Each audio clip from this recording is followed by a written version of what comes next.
Most people are actively thinking about quitting their job. I think a huge reason people hate their jobs right now is they just don't have friends at work. If I just leave this one, I'll be happier. But that couldn't be further from the truth. What is the definition of success in you and your job? And what are the conditions for success? Right. Optimize for both their fulfillment and their finances.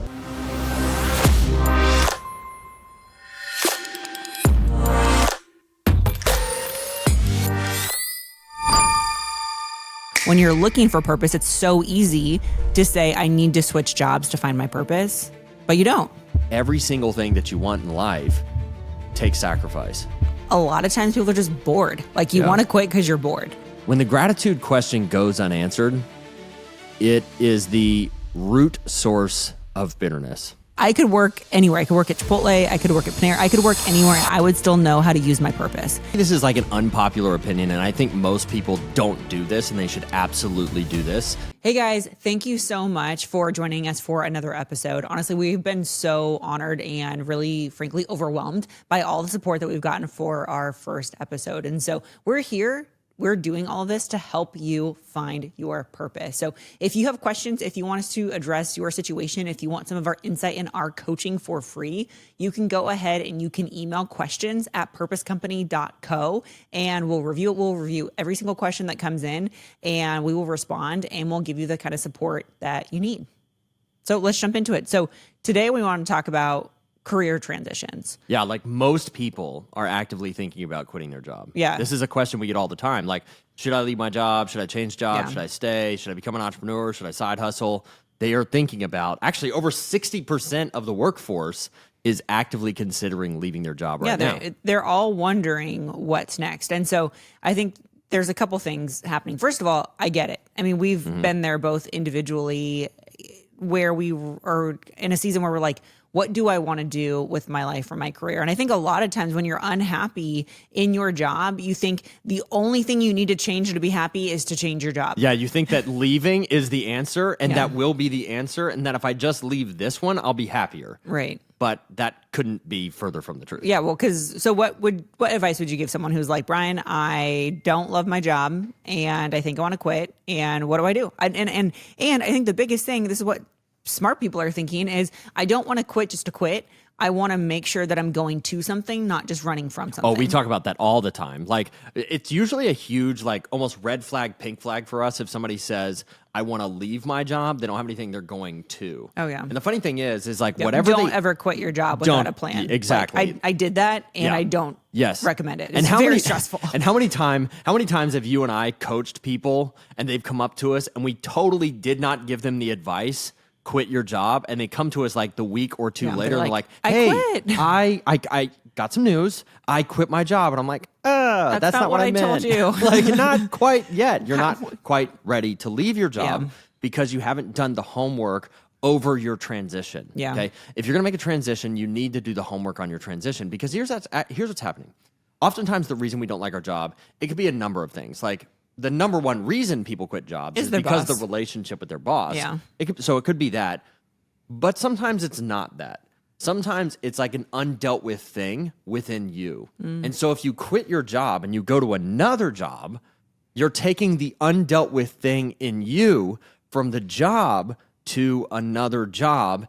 And it's only going to be a matter of 3, 6, 12 months, at most 18 months, that you're going to feel the exact same way you felt about the last job, because you have the undealt with thing inside of you. So you have to really make sure that thing is dealt with before you go to the next thing.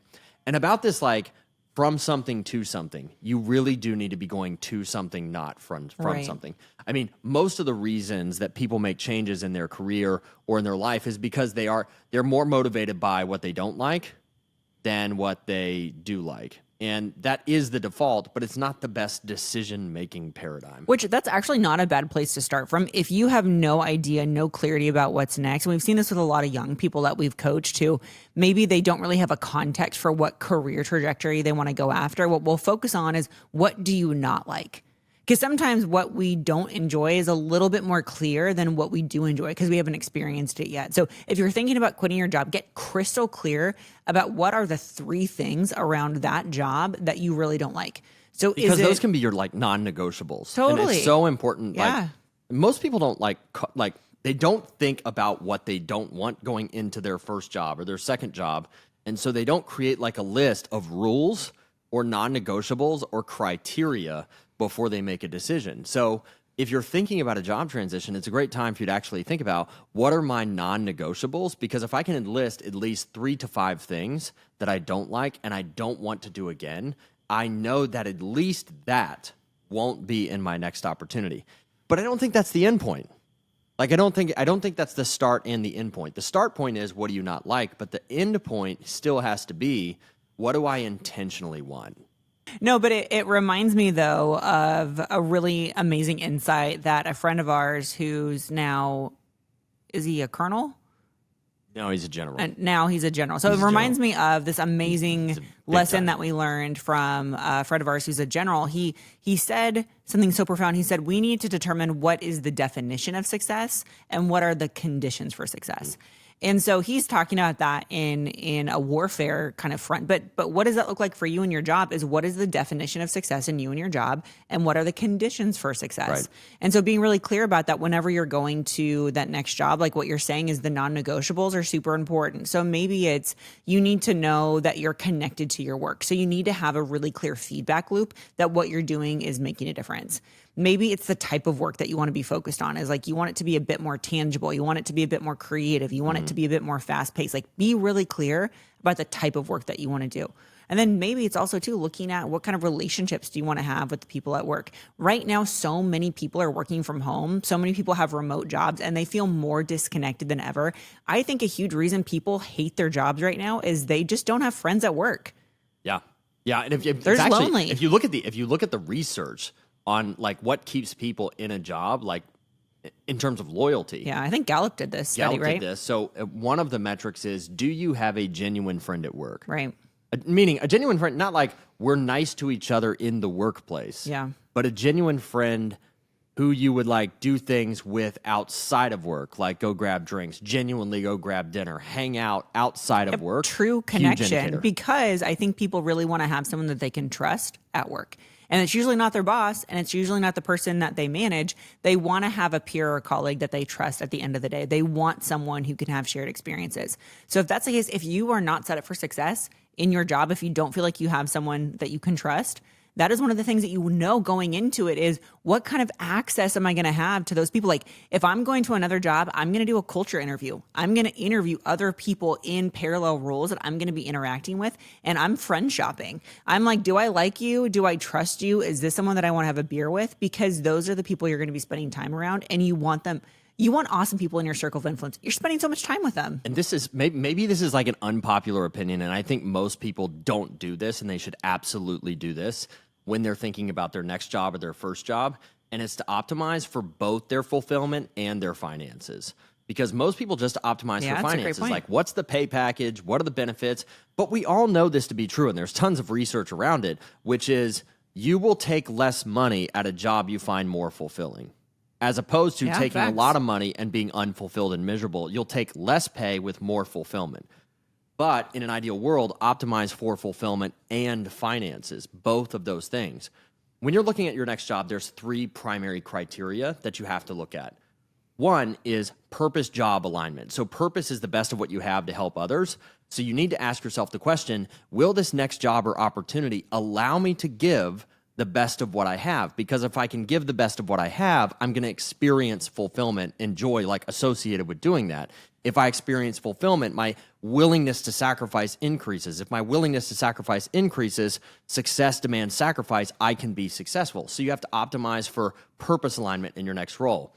The next thing you have to optimize for is when the company's interviewing you, you need to be interviewing the company. And what that means is you need to figure out whether or not the person you're going to be reporting to treats you more like a coach and a mentor as opposed to a boss. Yeah. That's another indicator of whether or not that's going to be a good workplace for you. And then the other one is going to be, can you find a genuine friend in that workplace? Now, when you walk through the door and you go through the interview, you're not necessarily going to be able to measure for that, but you can get a general sense of the culture based on the types of questions that the hiring manager is asking to see if there is an environment by which friendships can be made. So the 3 criteria for your next job is going to be purpose alignment. Will this opportunity allow me to give the best of what I have so I can be fulfilled and be willing to sacrifice and be successful? Can I find a boss who's going to be more like a mentor and a coach, not a boss? And is it an environment that I can see myself making genuine friends in that environment that I would actually hang out with outside of work? But let's just say this, like, is there an instance where maybe they're like, yes, I want to quit, but I can't right now. Like, I can't afford to make the transition. I can't afford to leave my family out to dry. Like, there's a financial piece of it that they need to stick around for their job. So how do they mimic that kind of change? Because again, I think that's why a lot of people want to quit, is they just want to change. And like, that's great. Like, as humans, like, we love change. We love things that are new. We love exploring. We love creativity. We love learning. Yeah. And a lot of times people are just bored. Like, you want to quit because you're bored. I think one of the things that you're really good at talking about, and you should totally talk about this, which is managing up. So how do you almost encourage, if you will, the person you report to start being more of a mentor and a coach than a boss? Okay, so that's a managing up conversation. The other one is going back to that question that you were talking about earlier, like our friend who's a general, he's like, what is success and what are the conditions for success? Well, if success means you do have a target of leaving your current job in 3 months or 6 months, then the conditions for success are what? I need to have this much in savings. I need to have this much set aside. I need to have this criteria set up by which I analyze the job that I'm going to instead of just what I'm running from. What are my non-negotiables in terms of what I'm running from? And how is this next thing that I'm considering aligned with who I am? And how much money do I need to have in place to actually leave that job 3 months out or 6 months out? But I do think there are ways that you can take action and take ownership over your happiness and fulfillment and begin to like reverse mentor, if you will, by example, to help the person that's leading you lead better. And I think that's something that you've trained a ton of organizations on that. Talk about what it means to manage up and how you can turn your current boss into more of a mentor and a coach without being needy and burdensome. Yeah. Well, first of all, if you are not using your job is using you. Like, at the end of the day, so many people are putting their purpose in the hands of their manager, their boss, their employer, saying, give me purpose. But that's not their job. Their job is to give you a job. It moves. Which one will it? That's like in Toy Story. That's kind of like Brian loves this analogy. I do love this analogy. It's too much. I mean, what? Everybody knows the claw scene from Toy Story. With the little aliens. Yes. Little squeaky toys. Yes. But what I think is so interesting is like they continue to like put their purpose in other people's hands. Like, give me fulfillment, boss. Give me meaning. Give me direction, company. And that's not what companies are set up for. And so we give them so much power that it's no wonder that we get frustrated, bitter, and feel like they're just using me. It's like, of course they're using you because you're not using them. So how do you use your job? I think you did a great job of explaining it. You have to go in with the intention of, what am I getting out of this job? Am I getting experience? Am I getting income? Am I having it level up in my network of people that I know? Those are the three reasons. Those are the three things you should measure whether or not your job is worth it. And even if your boss isn't going to change, like if your boss is like terrible, and yeah, we've all had the bad boss, had them, right? And that they're not going to change. In fact, they pride themselves on not changing. Right. Like, if they're not going to change, you must reframe for yourself what you're getting. Like what you just brought up. Okay, so if I'm going to have to somewhat suffer through this boss for the next 3 months or 6 months until my cash runway's ready, like my conditions are for success, they're there, then I have to ask myself, why am I grateful that I'm going to stick through that? Meaning, what am I going to gain from it? So why is it over worth the next 6 months, I'm going to get X perspective, wisdom, skills out of this experience to take to the next opportunity that I'm running to, not running from this thing. Well, I remember when it was the last job I ever had before I started my company, and I knew I needed just a little bit of income. Like, we call it bridge income. It's the money that you're making while you're launching your own thing. And so I just needed a little bit more time and a little bit more income. And I remember I gave myself 9 months. I was like, I can do anything for 9 months. Super important, by the way, the deadline. Right. That is the most important thing. Yeah, because it'll go on forever. No, like some people will stay in the job and even reframe it in their mind as bridge income, or they quit this job, get a temporary job that's like 20 or 30 hours a week, and that's their, quote, bridge income, but they're always missing the deadline piece. Yeah. So and what was supposed to be 6 months, they wake up 3 years later, and the bridge income job has turned into the job. Yeah. No, it's like another job, and it's like them living it all over again. But so the thing that I did is I set a deadline. I said, what for me, it was 9 months, but for most people, it's 6 months. You can do anything for 6 months. And I knew at the end of those 9 months, I wanted a couple things. Number one is I wanted to pay off my student loans. Yeah. I was like, I want to be out of debt when it comes to my my student loans. The number two thing I said is I want to use this for networking purposes. So I was working for a nonprofit, but I used every single opportunity I possibly could to get in front of people who were influential. And to this day, over a decade later, we still have business conversations and business relationships with those people because I recognized I could use my job to get in front of other people that I couldn't possibly get in front of before. And then the third thing was I wanted mentorship by the executive director of this organization. I literally said, just bring me to lunch. I just want to shadow you. I mean, it wasn't my job to find out how he ran the organization, but I knew what my next job was. Like, you know how they say, dress for the job that you want. I was like, I'm studying for the job that I'm going to create. And I think at the end of the day, when those 9 months hit, I went into my boss's office and I put it my 2 weeks. He said, I knew we were going to lose you. He's like, I knew that you weren't going to be here for very much longer. And then he asked me one question that changed my life forever. He said, aren't you scared? And I looked at him and I said, yeah. And then I said, but I'm more afraid of what will happen if I stay. Yep.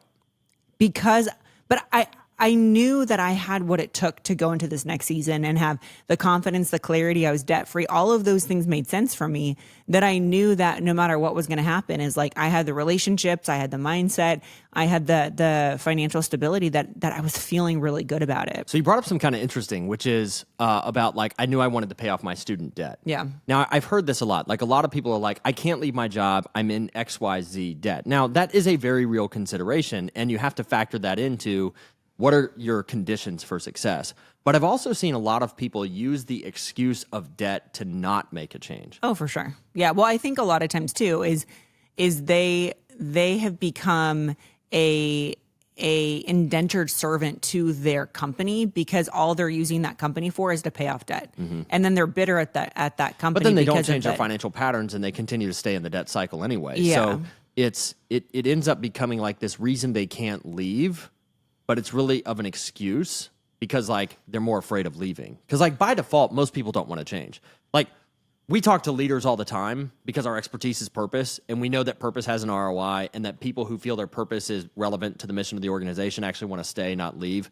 But the question we get from leaders all the time is, hey, if they find their purpose, are they just going to leave? Oh, yeah, we get that all the time. We get that all the time. But the truth is by default, most people don't change. And by default, people will stick with the miserable, known normal than to the exciting, unknown, not normal.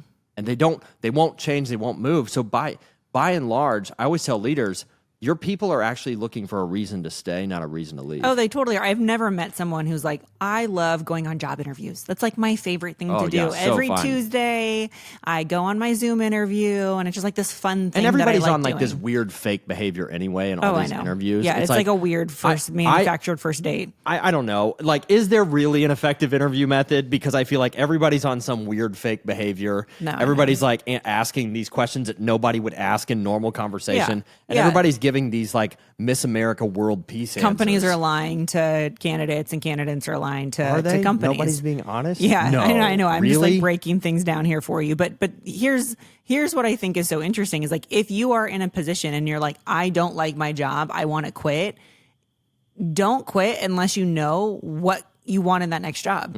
And that can't just be the crappy stuff you don't like about the job you have right now. Like again, just escaping pain is not the appreciation of pleasure. But at the same time, I'm also not saying don't quit. Like you probably at some point need to make a change. No, you need to put a timeline in place. Like again, if you do not put a timeline in place, it is going to get to a point where there's going to be something that you're like, that's it, I'm quitting. How do you make a timeline real to yourself though? Like, so a lot of people will say, yeah, I'm leaving in 6 months, right?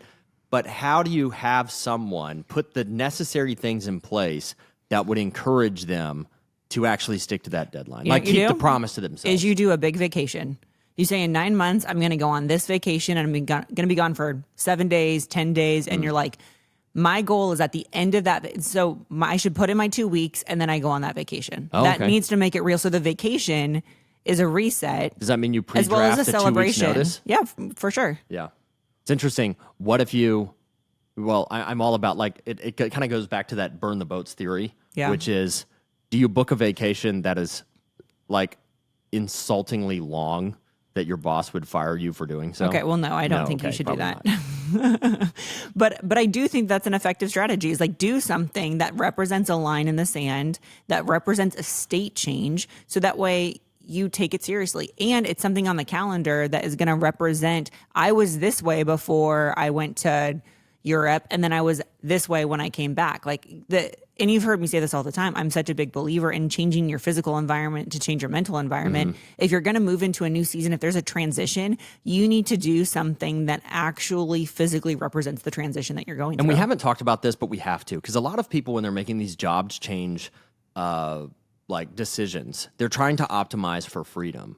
They're trying to like, oh, I just want to have a job that will allow me to I want to travel from when anywhere. I want, work from anywhere. And I'm like, do you mean unemployed? Yes, right? Because you'll be able exactly to, I mean, right. with some, no, you mean unemployed. I know.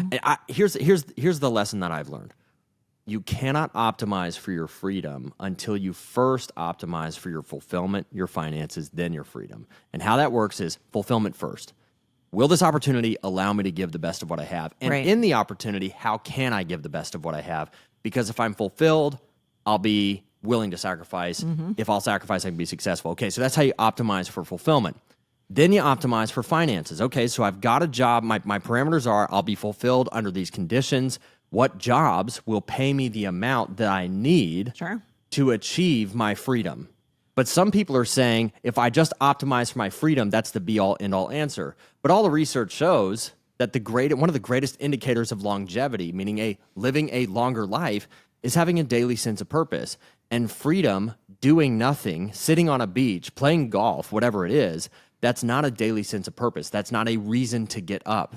You talked about this, you and I talk about this all the time, which is the 2 most dangerous days in your life in terms of mortality research is the day that you're born. If you have a high risk of mortality in the year that you retire, like that's one of the highest like years that you have the greatest risk of mortality, that right there indicates that freedom is not the answer to living a meaningful life. Yeah, it is not the absence of a boss. It's not the absence of a deadline that's going to make you feel more free. It's the absence of meaning and purpose. Yeah, 100%. And I think for most people, their job feels like their purpose. And I think when you're looking for purpose, it's so easy to say, I need to switch jobs to find my purpose, but you don't.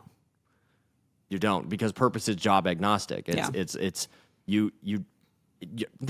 People make this mistake all the time, which is my purpose is my job. My purpose is a certain role, like being a dad or being a father. But no, your purpose is the best of what you have to help others, which means it's role and job agnostic. It's simply an alignment tool that says, this is how I can best show up as a husband. This is how I can best show up as a father. This is how I can best show up as a team member. This is how I can best show up as an entrepreneur.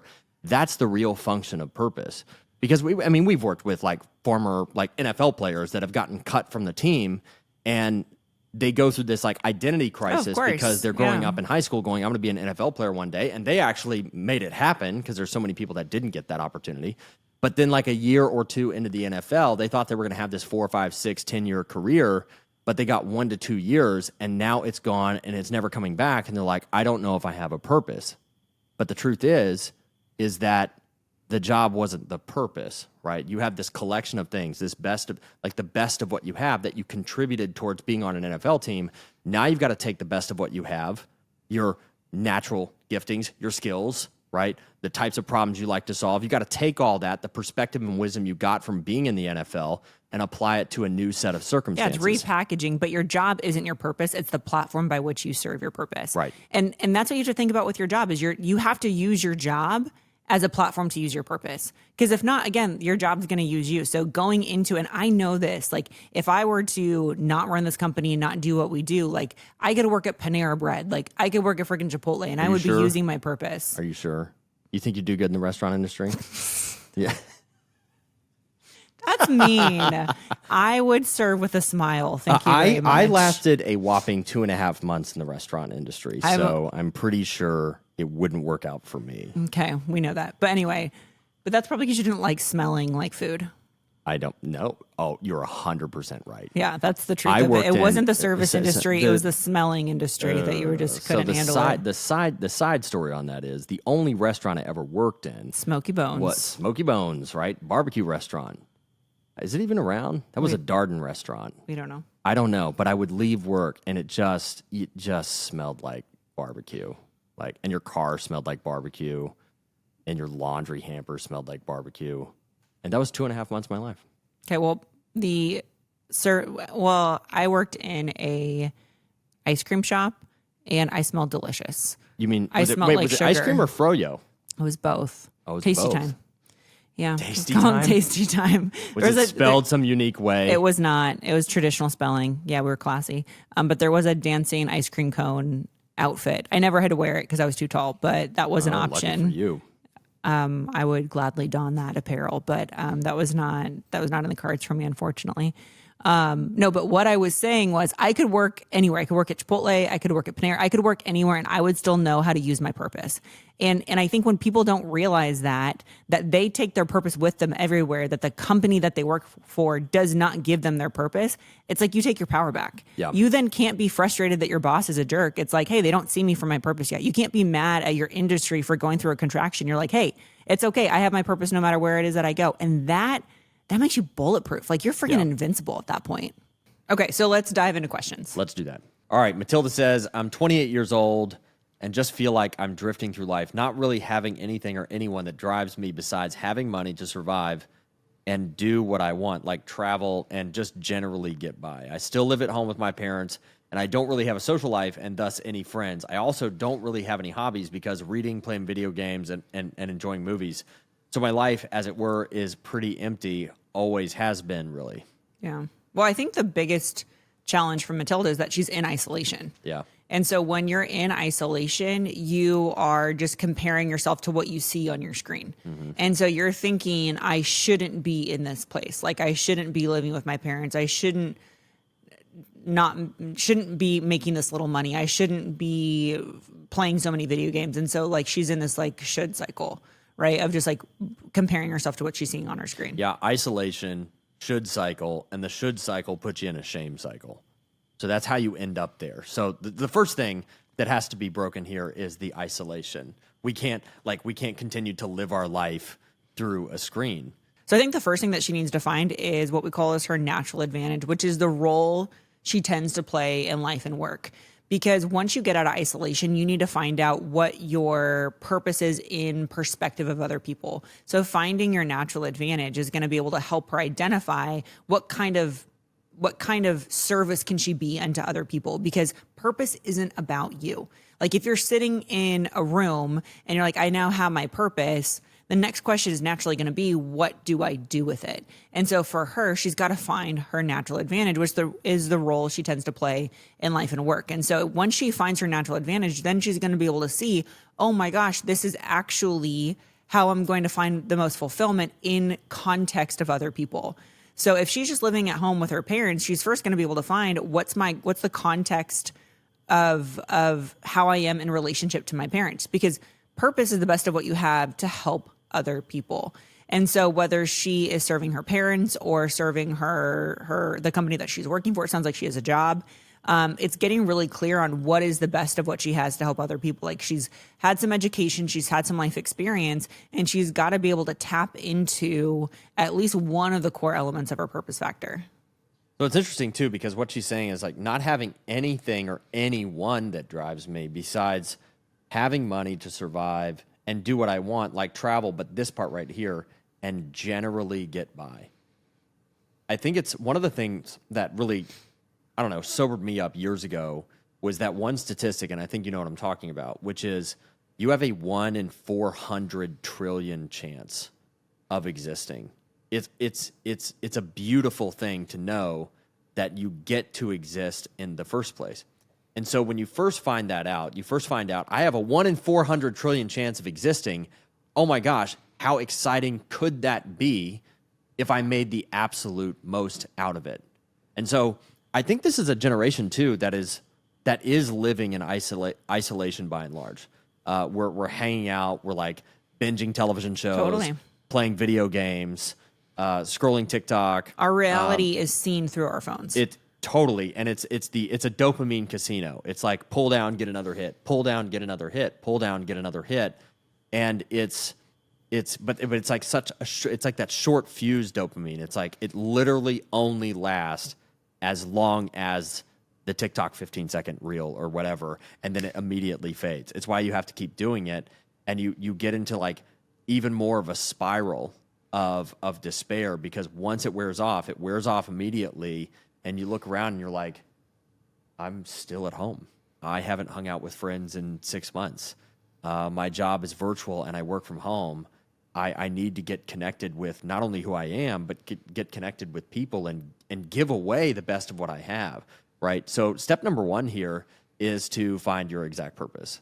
Like you talked about it, one of the easiest first steps is, what's your natural advantage? In other words, what's the role that you tend to play in life and work? When you identify that, you know how you can be in relationship with other people, friends, your family, in a workplace.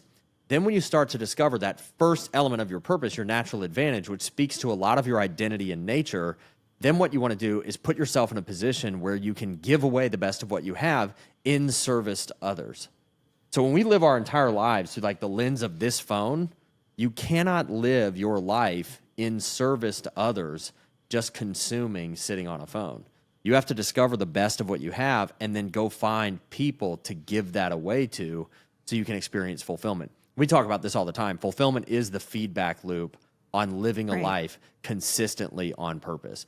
And there's 3 ways we experience fulfillment. There's gratitude, there's giving, and there's growth. Gratitude is one of those things where if you help someone and they come to you and say, oh my gosh, thank you so much for helping me. You radically changed my situation in my life. That's gratitude-driven fulfillment. Giving-driven fulfillment is when you give something to someone and they don't necessarily thank you for it. You get to watch how their life or situation changed as a result of you giving that thing. And then the third one is you've got to be growing. So if you're not experiencing like a gratitude feedback loop from people that are helping you, if you're not getting the opportunity to give away the best of what you have in service to others, and if you're not actively growing, then it's really impossible to feel anything but isolation. You can't feel happiness. You can't feel joy if you're not putting yourself in a position to do that. So step number 1 is find your purpose. Step number 2 is put yourself in a position to give away the best of what you have so you can experience a feedback loop of fulfillment. And that fulfillment is what's going to drive you to change more. It's actually what's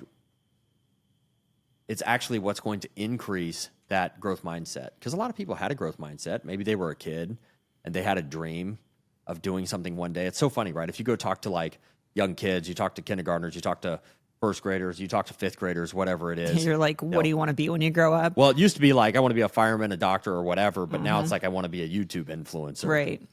That's like, apparently that's a career trajectory. That's a career trajectory. It's a real It's a thing. But it is an interesting dichotomy when you see the kids say, I want to be something, become something. But when you start talking to adults, post 25, post 30 years old, you don't see them say, I want to become something, I want to be something. They say, I want to feel something. I just want to be happy. I just want to get by. So we go from as kids wanting to be something to adults wanting to feel something.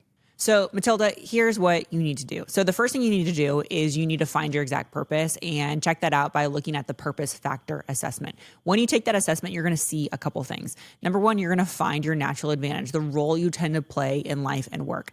And that means you need to lean into that role in your current role right now. A lot of times people think, I need to quit my job to find more fulfillment. You don't. Where you're at right now, you can find fulfillment without moving out of your parents' house, without quitting your job, without moving somewhere completely different. You can do it right now. The second thing that you need to do is you need to find out what kind of problems do you like solving. Do you like solving big problems that are complicated, hairy, and scary? Or do you like solving specific problems for a small, specific group of people? Finding that out, just the size of the types and size and types of finding out just even the size and the types of problems is going to be so helpful for you to get more clarity around what is most fulfilling for you. And the third thing that And the third thing you need to do is you need to get out of isolation. You need to spend more time in front of other people. You need to find more places to be able to serve. Maybe that means volunteering. Maybe that means getting out of the physical space that you're in. Maybe it just means joining a gym or spending more time at a coffee shop. Being in isolation is only affirming the fact that you think that you haven't made it, that you think that you're only surviving. But if you took some perspective, you'd actually realize you're a lot better off than you realize. Okay, so let's go on to the next one. So Frank says, I feel stuck in a rut and I need help. I'm in my late 20s in the US working as a software engineer, but I don't enjoy it. I got this job through luck and sideways moves within my company because I struggled with interviews and felt traumatized by the process. I want to transition to full-time trading to be my own boss. Okay, but I worry about the risks and my abilities to succeed. My days feel repetitive, work 8 hours, then spend some time learning about trading. Burnout often leaves me unmotivated and I default to gaming or watching shows. I rarely go out and my social life is lacking. I've tried using a life coach through my workplace, but it focuses too narrowly on specific goals without addressing mental health. I'm unsure whether or not I need a therapist, a better life coach, or both, but I feel overwhelmed by how many areas of my life need fixing. So this is the big mistake that people make. They're trying to actually the world teaches you this, like the system teaches you this. Optimize for finances above all else, meaning go to school, get some kind of skill, go make some money. And then the next thing that people try to optimize for is their freedom, but they're missing, it's the wrong F, right? Freedom and finances are great, but you first need to optimize for fulfillment. Because if you're fulfilled and you have a good career strategy, you can be financially successful. But if you're only pursuing finances and you don't optimize for fulfillment, it's a classic rule. Lack of fulfillment will pull down your finances. And if you only have fulfillment but no finances, lack of finances will pull down your fulfillment. So don't optimize for finances and freedom. Optimize first for fulfillment and finances second. That's the goal. So it's the wrong focus to go after finances and freedom. It's the right focus to optimize for fulfillment. So the way that you do that is, first, step number one, discover your exact purpose. You've got to know your purpose. You got to know the best of what you have to help others. Now, here's the thing. That actually might mean that Frank is in a career whereby he can give the best of what he has to experience fulfillment. So sometimes it's about optimizing the career you're in to work at it in a slightly different way so you can experience fulfillment. Then after you optimize for that, you can optimize for your career trajectory, how much money you're going to make, and how you're going to buy back your time or get your freedom. Now, it may be the case that you don't want to be a software engineer anymore. It may be the case that you actually would find fulfillment in trading. But a lot of people will do is they'll just jump out of the job, jump into trading, and that won't be fulfilling either. Because here's why. Every single thing that you want in life takes sacrifice.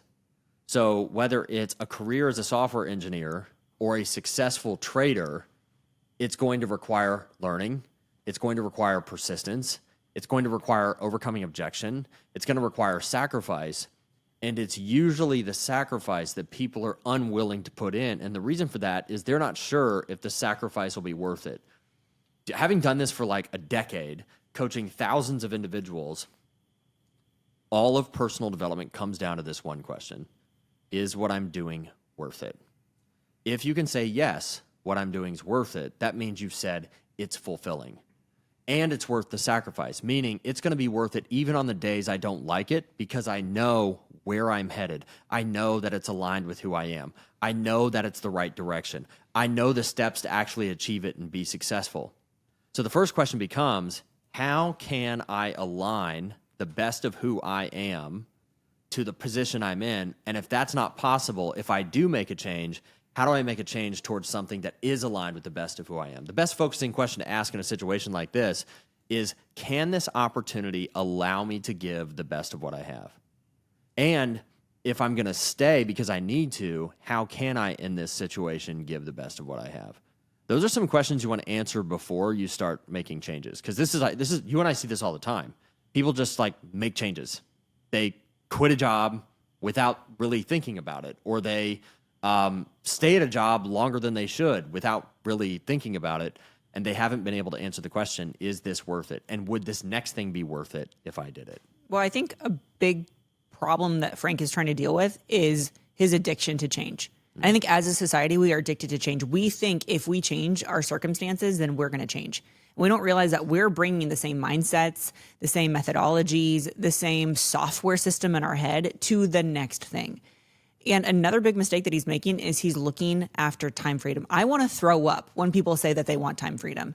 Truly, it's because they don't understand this one thing. They don't understand that if they have more time freedom, they just have more freedom to be alone with themselves. Yeah. But if they don't have clarity of purpose, if they don't like themselves, they don't have self-esteem, and if they don't have confidence in how they can actually better serve trust people me, with you their don't purpose, want more freedom in that set of circumstances. they don't. I mean, what's the statistic that shows that the two most dangerous years of your life is the year that you're born and the year you retire? Yep. There are more heart attacks and strokes within 24 months of people retiring than at any other point in their life. Why? Because you no longer have an area to focus your time and energy on. As humans, we are created to solve problems. Yeah. We just are. Like, we are natural problem solvers. And so Frank here is in a position where he doesn't like being a software engineer, which, by the way, like, Frank, it's okay if you don't want to be a software engineer. Like, you don't have to be a software engineer if you don't like it. That's not our point, is to make you sit in a job that you don't like.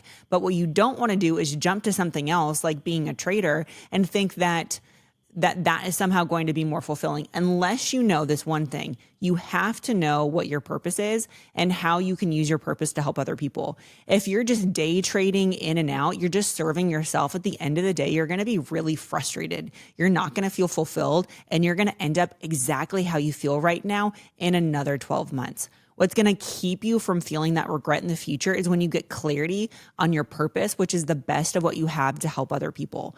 So say you transition into another role and you have more time to be able to pursue your health, pursue your hobbies, pursue whatever's important to you.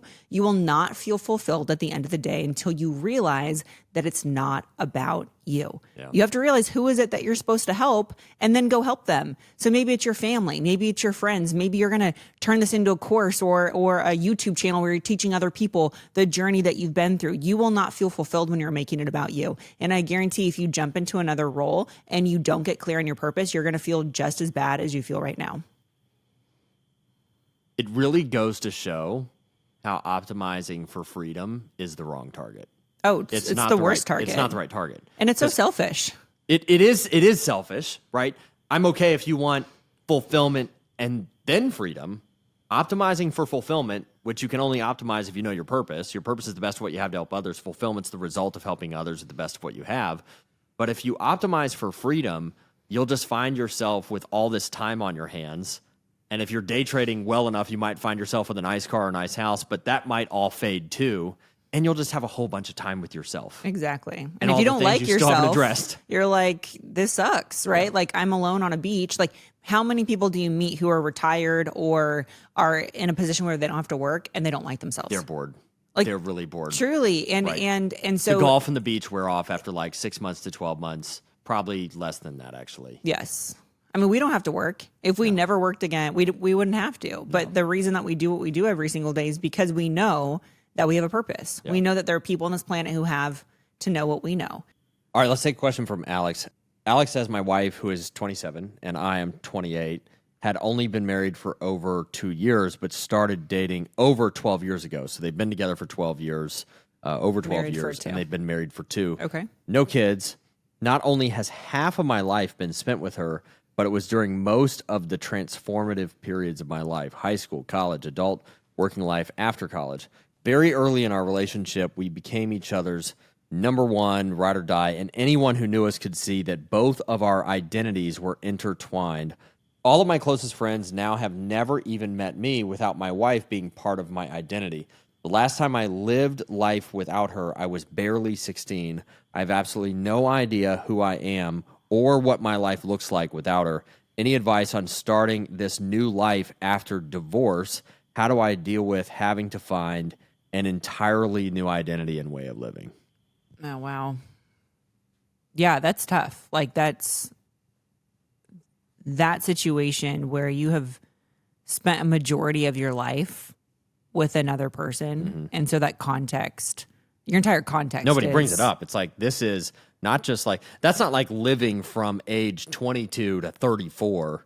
That's living, as he said, all of his formative years for sure. with that person, almost co-building his identity. Yeah. No, I think that's super rough. And I think in this situation, it really is finding yourself. What happens to you after a divorce? Because you've been divorced, right, Brian? So you know what happens is there's like a severing of an identity because you were once married to this person, and so you shared a last name, you shared a bank account, you shared everything, and you no longer have this other person. So what was that journey like for you when you had to find yourself after your divorce?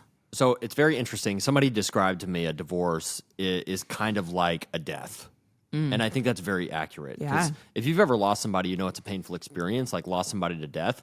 But when you go through a divorce, and in some instances, like you get divorced and you still like interface with that person from time to time. Like you still see them in your life. Maybe you have kids together, so you're going to see them because you have like shared custody. Or maybe you get divorced and you didn't have kids with them.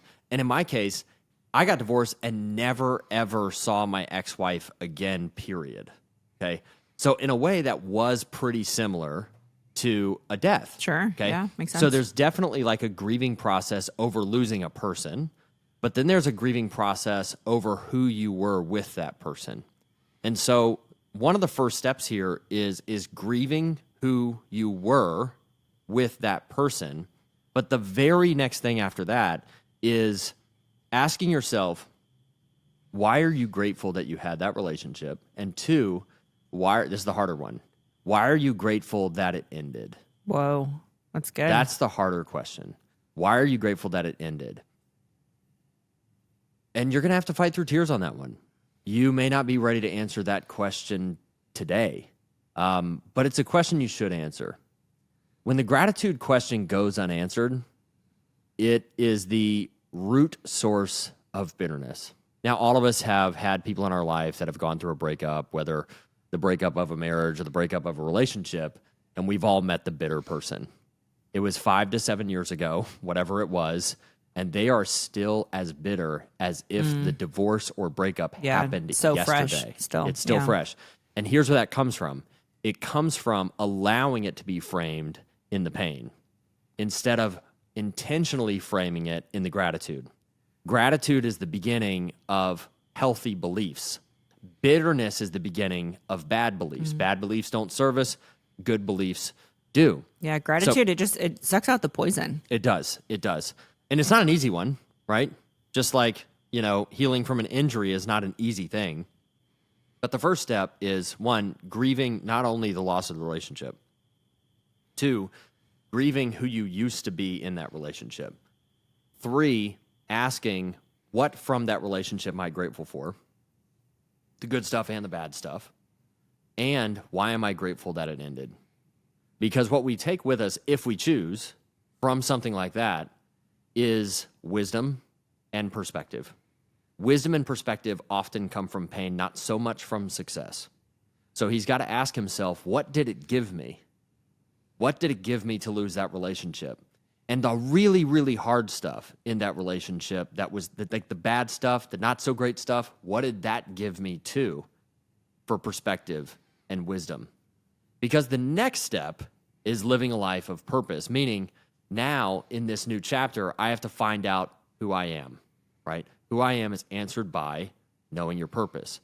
So now you have to, as part of that gratitude process, you're already going to document, hey, I'm grateful for this. I'm grateful for that. It gave me this. I'm glad it ended because of this. It made me stronger. It gave me more resilience. It gave me more discernment. It made me realize that my entire identity was built upon half of me being about somebody else, as opposed to my identity can be found in me, right? I can have 100% whole identity by myself, which is a healthy place to be, by the way, if he's going to get another relationship. Well, I think that this is actually a huge challenge that we hear from so many people is they think their purpose is to be in a relationship. Yeah. They think that their purpose is to be a parent or their purpose is to be a spouse or a partner. And so when that relationship ends, or if that relationship ends, they now feel like they don't have a purpose, which I think is what Alex is experiencing. He said, probably like, I felt like I had a purpose because I had this person in my life. I loved her. She loved me. We built this beautiful life together, but that relationship has ended. Do I still have a purpose? Alex, you still have a purpose, whether you're married, single, a parent or not. Your purpose is not dependent upon your position. Your purpose is the best of what you have to help other people. The first thing that you need to do is you need to find your purpose. You got to take that purpose factor assessment. The second thing that you need to do is you need to go through that gratitude exercise that Brian talked about. Why are you grateful that you had that amazing relationship? Most people go through their whole lives without any sort of love. You experienced it for 12 years. That's incredible. The third thing that you need to, and this is the hard one, the third thing that you need to do is you need to reflect on why are you grateful that that relationship ended? What has it given you? What kind of perspective do you have? I guarantee going into this next relationship, you are going to be more grateful, more intentional. You're going to have more insight into what's going to go into a healthy, respectful, and long relationship than other people actually realize. All right, let's go to our next one. So Daisy says, my husband doesn't want to talk about our future. We've been married 2 years. And outside of some petty squabbling, we haven't had any major arguments. I think we're gearing up for our first. I've been thinking about our future a lot for the past couple months. We're a few years out of school and have finally built up enough savings to do something. I want to invest either in a house or in further education. Every time I bring it up, he shuts it down and tunes me out. It doesn't help that I'm a verbal processor who wants to talk about it all the time. The thing is, I think that he is overwhelmed and intimidated by the options I've been bringing up.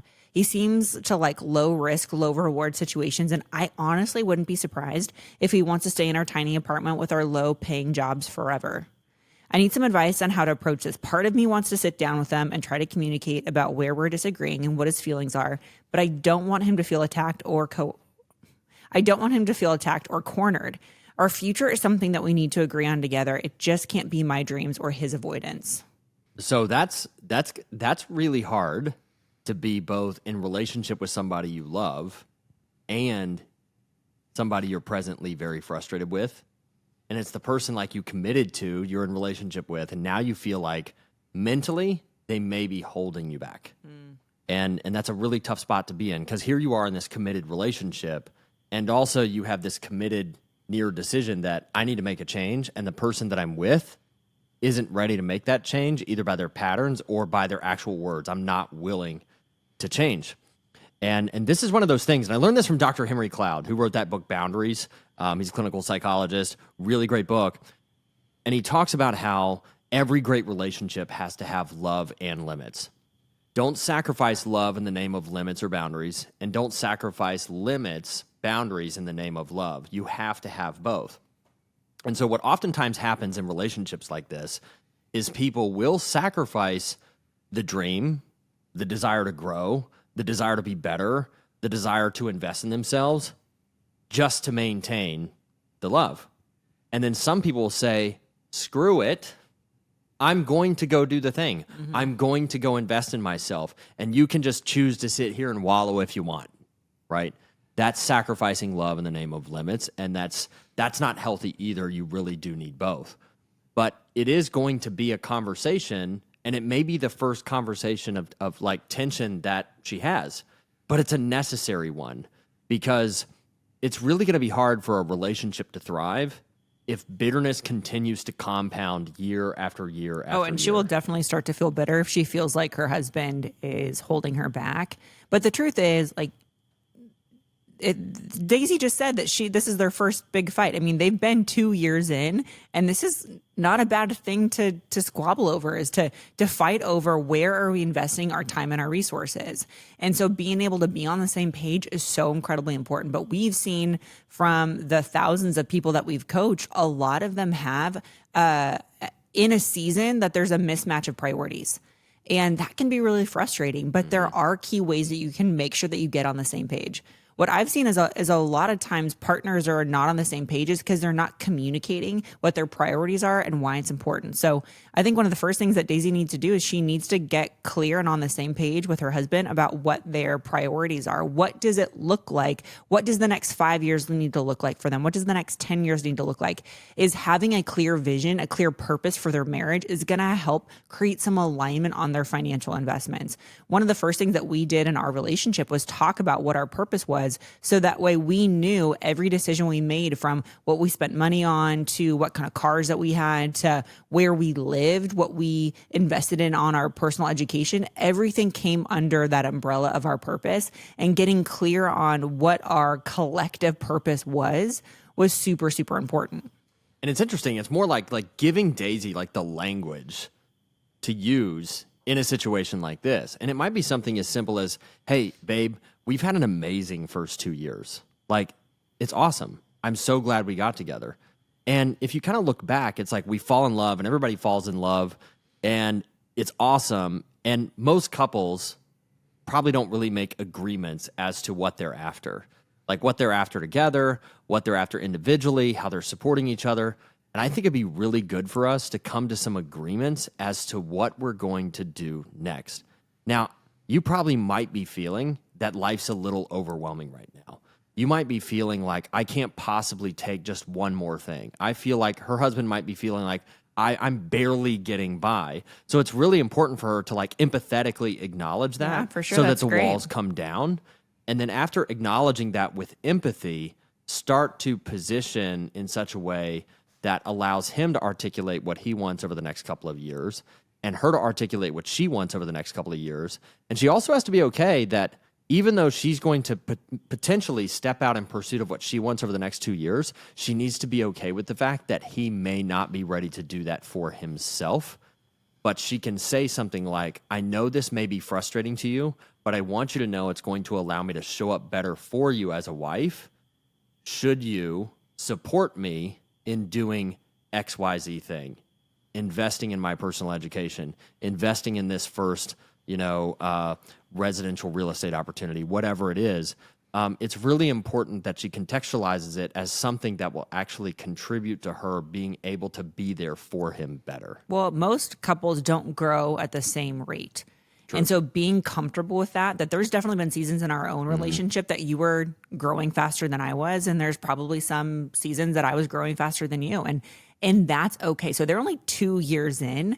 And so what they're seeing right now is maybe some friction around what that growth mindset needs to look like. Right. So she's looking at her husband and saying, hey, here's some investments I want to make in myself and my personal education, as well as maybe making some big financial moves. And she will lose him if she drags him.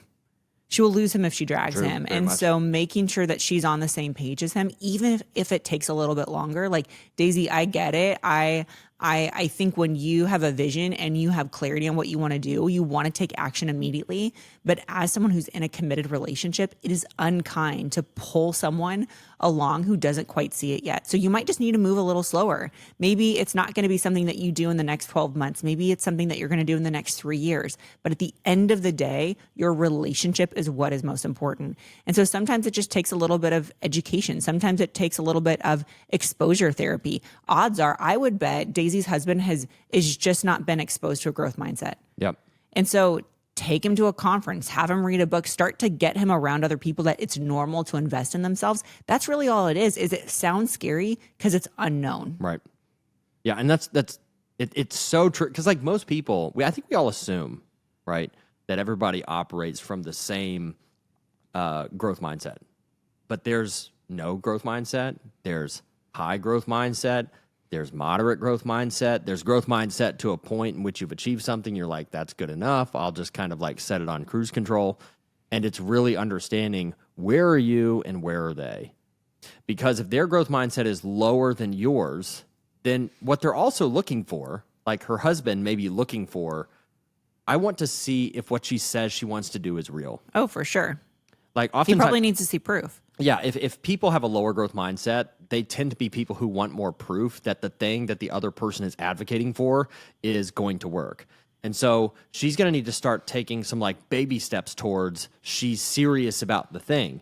And it may not mean go invest in a 5, 10, 15, 25K real estate education course or something like that.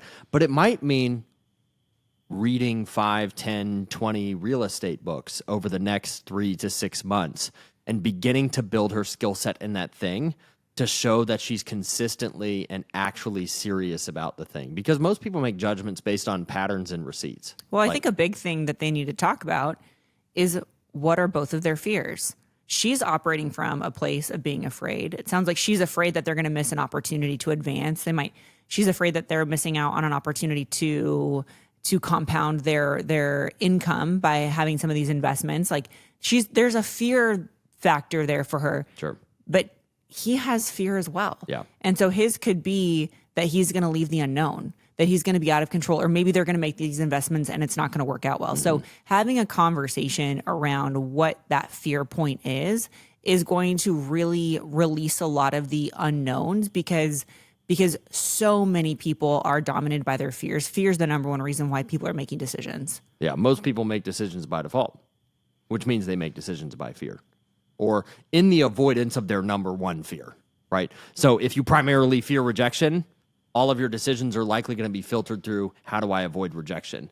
If you fear loss, all of your decisions are going to be filtered through the decision-making filter of how do I avoid loss. Most people don't make decisions by design, which is to make decisions according to who they are and what's going to be best aligned with who they are so they can grow, right? That's making decisions by design. So she's sitting here thinking through the lens of a growth mindset.